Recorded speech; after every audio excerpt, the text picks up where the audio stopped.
കൈകാലുകൾക്ക് ഉണ്ടാവുന്ന ചുട്ടുപുകച്ചിൽ ഒരുപാട് പേർക്ക് ഉണ്ടാകുന്നൊരു ബുദ്ധിമുട്ടാണ്. പല കാരണങ്ങൾ കൊണ്ട് ഈ ഒരു പ്രശ്നം വരാം.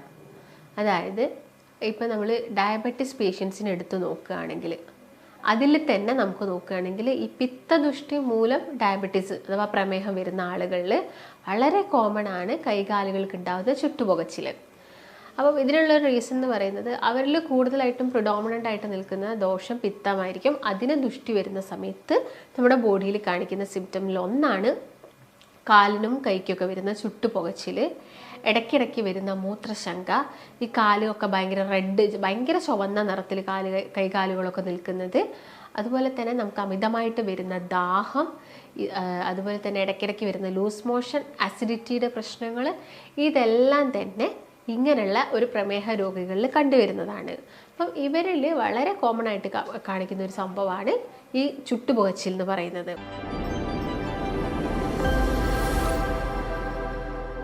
നമസ്കാരം, ഞാൻ ഡോക്ടർ ഭാഗ്യ, Q1B ഹെൽത്ത് കെയറിലെ ആയുർവേദ ഡോക്ടറാണ്. കൈകാലുകൾക്ക് ഉണ്ടാവുന്ന ചുട്ടുപുകച്ചിൽ ഒരുപാട് പേർക്ക് ഉണ്ടാകുന്നൊരു ബുദ്ധിമുട്ടാണ്. പല കാരണങ്ങൾ കൊണ്ട് ഈ ഒരു പ്രശ്നം വരാം. അതായത് ഇപ്പം നമ്മൾ ഡയബറ്റിസ് പേഷ്യൻസിനെ എടുത്ത് നോക്കുകയാണെങ്കിൽ അതിൽ തന്നെ നമുക്ക് നോക്കുകയാണെങ്കിൽ ഈ പിത്തദുഷ്ടി മൂലം ഡയബറ്റീസ് അഥവാ പ്രമേഹം വരുന്ന ആളുകളിൽ വളരെ കോമൺ ആണ് കൈകാലുകൾക്ക് ഉണ്ടാകുന്ന ചുട്ടുപുകച്ചിൽ.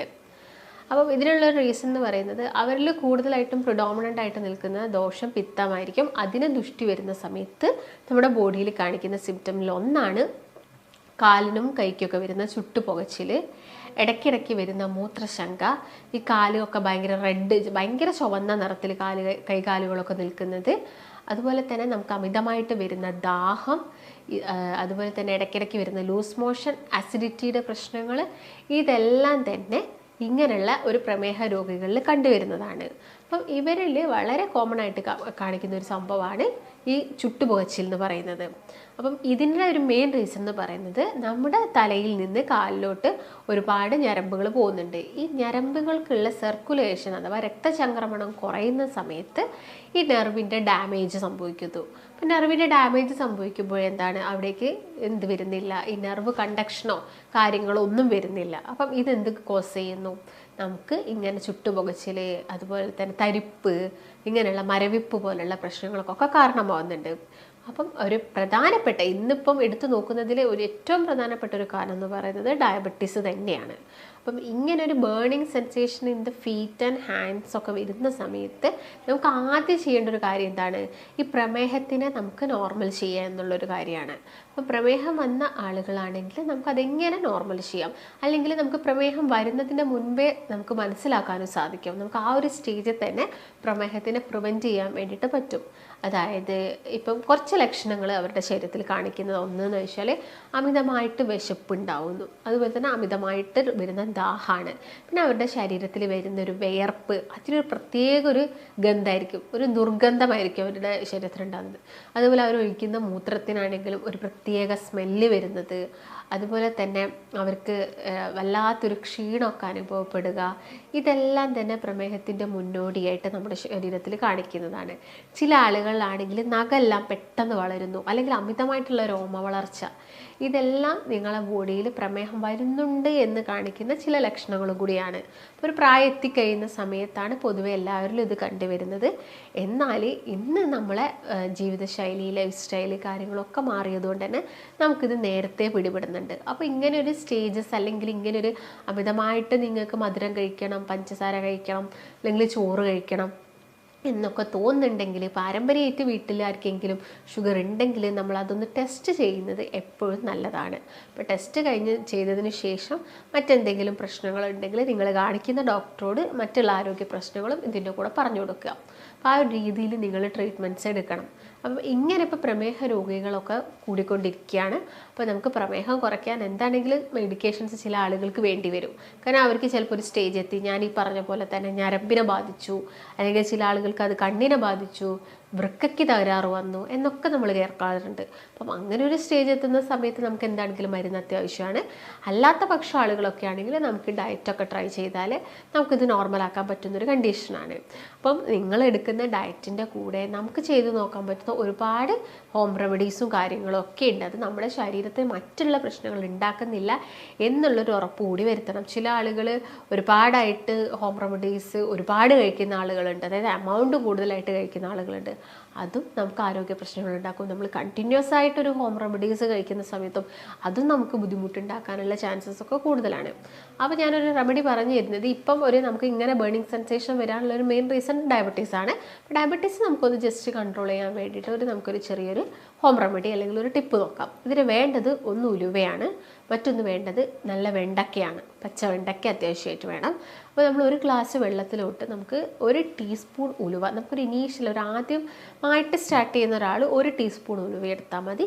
നമുക്ക് 1 ടീസ്പൂൺ ഉലുവ എന്ത് ചെയ്യാം, ഈ ഒരു ഗ്ലാസ് വെള്ളത്തിലിട്ട് വെച്ചിട്ട് ഇതിൻ്റെ അകത്തോട്ട് ഒരു 2 മുതൽ 3 വെണ്ടയ്ക്ക മുറിച്ചിട്ട് വെക്കുക. ഈ ഒരു ഗ്ലാസ് വെള്ളത്തിലോട്ട് ഈ വെണ്ടയ്ക്ക ചെറുതായിട്ട് മുറിച്ചിട്ട് വെച്ചിട്ട് എന്ത് ചെയ്യാം, ഓവർനൈറ്റ് ഇതൊന്ന് വെക്കുക. തലേ ദിവസം രാത്രി ഒരു ഗ്ലാസ് വെള്ളത്തിൽ ഉലുവയും വെണ്ടയ്ക്കയും മിക്സ് ചെയ്തിട്ട് എടുത്ത് വെക്കുക. എടുത്ത് വെച്ചിട്ട് ഫ്രിഡ്ജിലൊന്നും എടുത്ത് വെക്കേണ്ട, പുറത്ത് തന്നെ വെക്കുക.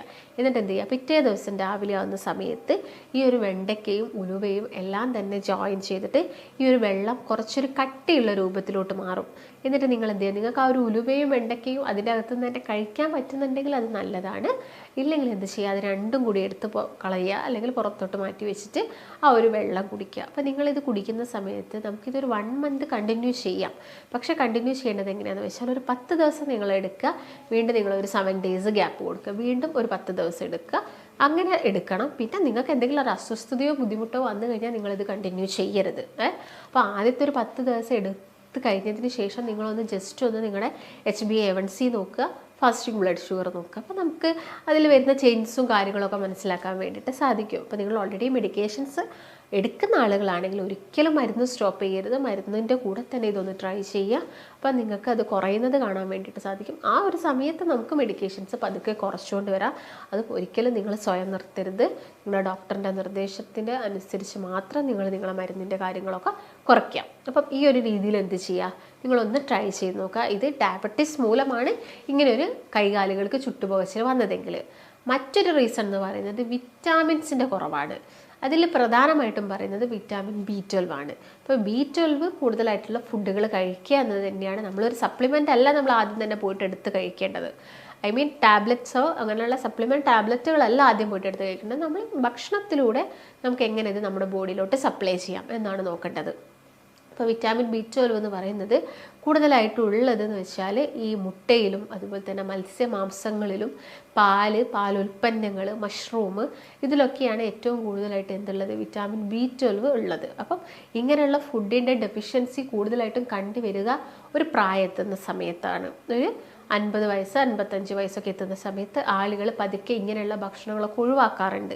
അത് വളരെ പതിവാണ്. അപ്പം ആ സമയത്താണ് മെല്ലെ മെല്ലെ ഡെഫിഷ്യൻസിയും കാര്യങ്ങളും അവരിൽ വരുന്നു, ഇങ്ങനെയുള്ള ബുദ്ധിമുട്ടുണ്ടാവുന്നത്. അപ്പോൾ ഡയബറ്റീസ് ഒന്നും അല്ലെങ്കിൽ വിറ്റാമിൻ B12 നിങ്ങൾ പോയിട്ട് ചെക്ക് ചെയ്യേണ്ട ആവശ്യമില്ല. ഇങ്ങനെയുള്ള ഫുഡുകളൊക്കെ ഒന്ന് കഴിച്ച് നോക്കുക. എല്ലാ ദിവസവും ഒരുപാട് എമൗണ്ടിൽ കഴിക്കാനല്ല പറയുന്നത്, ഓരോ ദിവസവും അതിൻ്റെതായ ചെറിയ ചെറിയ എമൗണ്ടിൽ നിങ്ങൾ ഇങ്ങനെയുള്ള ഫുഡൊക്കെ ഒന്ന് കഴിച്ച് നോക്കുക. അപ്പോൾ നോർമലി അത് വിറ്റാമിൻ B12 ഒക്കെ എന്ത് ചെയ്തു, ഒരു നോർമൽ സ്റ്റേജിലോട്ട് വന്നാൽ അങ്ങനെയുള്ള ബുദ്ധിമുട്ടുകളൊന്നും ബോഡിയിൽ കാണിക്കില്ല. പിന്നെ ഒരു മെയിൻ റീസൺ എന്ന് പറയുന്നത് കൈകാലുകൾക്ക് തരിപ്പ് അല്ലെങ്കിൽ ഈ പുകച്ചിലൊക്കെ വരുന്നത് അമിതമായിട്ട് മദ്യം യൂസ് ചെയ്യുന്ന ആളുകളിലാണ്. കൂടുതലായിട്ട് മദ്യം കഴിക്കുന്ന പുരുഷന്മാരിൽ കാണിക്കുന്ന ഒരു ബുദ്ധിമുട്ടാണ് കാലിന് വരുന്ന തരിപ്പ്, പുകച്ചിൽ, ഉള്ളംകാലിൽ ചുട്ടുപുകച്ചിൽ എന്നൊക്കെ പറയുന്നത്. അപ്പോൾ നമുക്ക് ആകെ ചെയ്യാൻ പറ്റുന്നൊരു കാര്യം ഇതെല്ലാം ചെയ്യുന്നത് എന്താണ്, നമ്മുടെ ഞരമ്പിനെ നശിപ്പിക്കുകയാണ്. ഈ ആൽക്കഹോൾ ആണെങ്കിലും ആൽക്കഹോളിലുള്ള കണ്ടൻസ് ഒക്കെ ആണെങ്കിലും നമ്മുടെ ഞരമ്പിനെ നശിപ്പിക്കുന്നത് കൊണ്ട് അവിടെ ന്യൂറോപ്പതി അല്ലെങ്കിൽ അവിടെ ഒരു ന്യൂറൈറ്റിസ്, ഒരു ഇൻഫ്ലമേഷൻ ഓഫ് ദ നെർവ്, നമ്മുടെ ഞരമ്പുകൾക്ക് നീർക്കെട്ടുകളും കാര്യങ്ങളും വരുന്നു. അത് ഞരമ്പിനെ നശിപ്പിക്കുന്നു. അതിൻ്റെ ഭാഗമായിട്ട് നമുക്ക് എന്ത് വരാം, ഇങ്ങനെയുള്ള കൈകാലുകൾക്കുള്ള പുകച്ചിലും കാര്യങ്ങളൊക്കെ വരാം. അപ്പം നമുക്ക് അവിടെ കാര്യം ചെയ്യാൻ പറ്റുന്നത് മദ്യം കുടിക്കുന്നത് ഒഴിവാക്കുക. അതാണ് മെയിൻ ചെയ്യാൻ പറ്റുന്നൊരു കാര്യം. പിന്നെ ഒരു റീസൺ എന്ന് പറയുന്നത് വെരിക്കോസ് വെയിൻ ആണ്.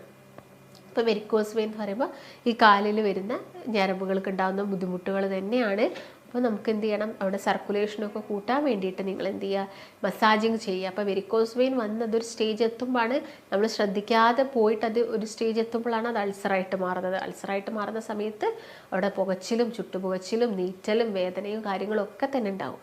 അപ്പോൾ ഒരു വെരിക്കോസ് വെയിൻ വന്ന സമയത്ത് നിങ്ങൾ എന്ത് ചെയ്യുക, പ്രോപ്പറായിട്ടുള്ള ട്രീറ്റ്മെൻറ്റ്സും കാര്യങ്ങളും എടുത്താൽ നമുക്ക് ഇങ്ങനെയുള്ളൊരു സ്റ്റേജ് തടയാം. കാലിന് വരുന്ന കടച്ചിൽ, വേദന, ചില ആളുകളിൽ ഞരമ്പ് തള്ളി നിൽക്കുന്നത് നമുക്ക് കാണാൻ സാധിക്കും. എന്നാൽ എല്ലാവരിലും ഈ ഞരമ്പ് തള്ളി നിൽക്കണം എന്നില്ല. അപ്പം അങ്ങനെയുള്ള ആളുകളാണെങ്കിൽ എന്ത് ചെയ്യുക, ചെക്ക് ചെയ്യുക വെരിക്കോസ് വെയിൻ ഉണ്ടോ ഇല്ലയോ എന്നുള്ള കാര്യങ്ങളൊക്കെ ഒന്ന് നോക്കിയിട്ട് അതിന് വേണ്ടിയുള്ള ട്രീറ്റ്മെൻറ്റ്സും കാര്യങ്ങളൊക്കെ എടുക്കുക. അപ്പോൾ വെരിക്കോസ് വെയിൻ ഞാൻ പറഞ്ഞ പോലെ അൾസറായി കഴിഞ്ഞാൽ അത് അതിലും ബുദ്ധിമുട്ടുകളാണ് ഉണ്ടാക്കുന്നത്. അപ്പം അത് നോക്കുക, കാലൊക്കെ ഉയർത്തി വെച്ച് കിടക്കുക. കാലിന് വേണമെങ്കിൽ നിങ്ങൾക്ക് സോക്സും കാര്യങ്ങളൊക്കെ അവൈലബിൾ ആണ് അതിന് വേണ്ട. അപ്പോൾ അങ്ങനെയുള്ളതൊക്കെ യൂസ് ചെയ്യുക നിങ്ങൾ. പിന്നെ ഞാൻ നേരത്തെ പറഞ്ഞപ്പോൾ തന്നെ എപ്പോഴും ഒരു മസാജ് കൊടുക്കുക. നിങ്ങൾ വെറുതെ ഇരിക്കുന്ന സമയത്താണെങ്കിലും കാലം ഉയർത്തി വെക്കുന്നത് എപ്പോഴും നന്നായിരിക്കും. കൂടുതൽ സമയം നിൽക്കുന്നത് പരമാവധി കുറയ്ക്കുക. കുളിക്കുന്നതിന് മുൻപ് കാലിനൊക്കെ ഒരു മേലോട്ട്, താഴ്ഭാഗത്ത് നിന്ന് മുകൾ ഭാഗത്തോട്ട് ഒരു മസാജ് എപ്പോഴും കൊടുത്തുകൊണ്ട് നിൽക്കുക. അതൊക്കെയാണ് നമുക്ക് പ്രത്യേകം വെരിക്കോസ് വെയിൻ ഉള്ള ആളുകൾ ശ്രദ്ധിക്കേണ്ടത്. അപ്പോൾ പ്രധാനമായിട്ടും കാലിന് വരുന്ന പുകച്ചിലും മരവിപ്പ് എന്നൊക്കെ പറയുന്നത് ഒന്നെങ്കിൽ വൈറ്റമിൻ ഡെഫിഷ്യൻസി, ഇല്ലെങ്കിൽ ഡയബറ്റീസ് മൂലമാണ്, അല്ലെങ്കിൽ ഞാൻ ഈ പറഞ്ഞ വെരിക്കോസ് വെയിൻ്റെ പ്രശ്നങ്ങളൊക്കെയാണ് ആളുകളിൽ വളരെ കോമൺ ആയിട്ട്. ഇല്ലെങ്കിൽ പുരുഷന്മാരിലൊക്കെ ആണെങ്കിൽ അമിതമായിട്ടുള്ള പുകവലിയും ഇങ്ങനെയുള്ള ഞരമ്പുകളിൽ ബ്ലോക്ക് ഉണ്ടാക്കാൻ കാരണമാകുന്നത്. ഈ ഒരു ബ്ലോക്ക് മൂലവും നമുക്ക് എന്തായിരിക്കാം, ആ ഭാഗത്തേക്ക് സർക്കുലേഷൻ ഇല്ലെങ്കിൽ അവിടെ നമുക്ക് വരുന്നത് ബ്ലോക്കേജ് ആണ്. രക്തയോട്ടം ഇല്ലെങ്കിൽ നമുക്ക് ബേണിംഗ് സെൻസേഷൻ വരാനുള്ള ചാൻസസ് ഉണ്ട്. അപ്പോൾ എന്ത് ചെയ്യാം, ഇങ്ങനെയുള്ള എന്ത് കണ്ടീഷൻ മൂലമാണ് ഇത് വരുന്നത് എന്നൊന്ന് നോക്കുക. അതിന് വേണ്ടിയിട്ടുള്ള പ്രോപ്പറായിട്ടുള്ള ട്രീറ്റ്മെൻറ്റ്സും കാര്യങ്ങളും ഒക്കെ എടുക്കുക. കറക്റ്റ് രീതിയിലുള്ള ഫുഡും പ്രോട്ടീൻസും ഫോളോ ചെയ്യുക. ഇപ്പോൾ നമുക്ക് അറിയാവുന്നതാണ് ഇഞ്ചി എന്ന് പറയുന്നത്. അപ്പം ഇഞ്ചിയൊക്കെ ഇട്ടിട്ട് നമുക്ക് എന്ത് ചെയ്യാം, ഈ ഒരു ചായയൊക്കെ കുടിക്കുന്നതൊക്കെ, എല്ലാ ദിവസവും ചായ കുടിക്കുന്നതൊക്കെ എന്താണ് നല്ലതാണ്. വലിയൊരു പീസ് ഇഞ്ചിൻ്റെ ആവശ്യമൊന്നുമില്ല, വളരെ ഒരു ചെറിയൊരു ഭാഗം, ഒരു കാൽഭാഗം ഇഞ്ചിയൊക്കെ നിങ്ങൾ കഴിക്കുന്നതൊക്കെ നല്ലതാണ്. പിന്നെ ഈ ഹൈപ്പോതൈറോയിഡിസം ഉള്ള ആളുകളിലും ഇങ്ങനെ തന്നെ കാലിനൊക്കെ ചുട്ടുപൊച്ചിലും കാര്യങ്ങളൊക്കെ വളരെ കോമൺ ആയിട്ട് പറയുന്നതാണ്. അപ്പോൾ അതിന് വേണ്ടിയിട്ടുള്ള ട്രീറ്റ്മെൻറ്റ്സ് എടുത്തിട്ട് ഹോർമോൺസിനൊക്കെ നേരെയാക്കുക എന്നുള്ളതാണ്. പിന്നെ വെയിറ്റ് കൂടുന്ന സമയത്തും പറയാറുണ്ട്. അപ്പോൾ വെയിറ്റ് കൂടുന്ന സമയത്ത് നോർമലി വെയിറ്റ് കുറയ്ക്കുക എന്നുള്ളതാണ് നമുക്ക് ചെയ്യാൻ പറ്റുന്നൊരു കാര്യം. അല്ലാതെ അങ്ങനെയുള്ള ബുദ്ധിമുട്ടിന് ഓവറായിട്ട് മെഡിസിൻസ് ഒന്നും കഴിച്ച് നമ്മുടെ ശരീരത്തിനെ അല്ലെങ്കിൽ ഇമ്മ്യൂണിറ്റീനെ ഒന്നും നശിപ്പിക്കാതിരിക്കുക. അപ്പം നിങ്ങൾക്ക് ഇങ്ങനെയുള്ള കൈകാലുകൾക്ക് തരിപ്പോ പുകച്ചിലോ ഒക്കെ ബുദ്ധിമുട്ടുണ്ട്, ഡയബറ്റീസ് മൂലം വന്നതാണ്, അല്ലെങ്കിൽ മറ്റുള്ള എന്തെങ്കിലും വെരിക്കോസ് വെയിൻ മൂലം വന്നതാണ് എന്നതൊക്കെയാണെങ്കിൽ നമുക്ക് പ്രോപ്പറായിട്ടുള്ള ട്രീറ്റ്മെൻറ്റ്സും കാര്യങ്ങളൊക്കെ അവൈലബിൾ ആണ്. അപ്പോൾ നിങ്ങൾക്ക് ബുദ്ധിമുട്ടുണ്ടെങ്കിൽ നിങ്ങൾക്ക് താഴെ കാണുന്ന നമ്പറിൽ കോൺടാക്റ്റ് ചെയ്യാം. നമുക്ക് മറ്റൊരു നല്ല ഹെൽത്ത് ടോപ്പിക്കുമായിട്ട് വീണ്ടും കാണാം. നന്ദി.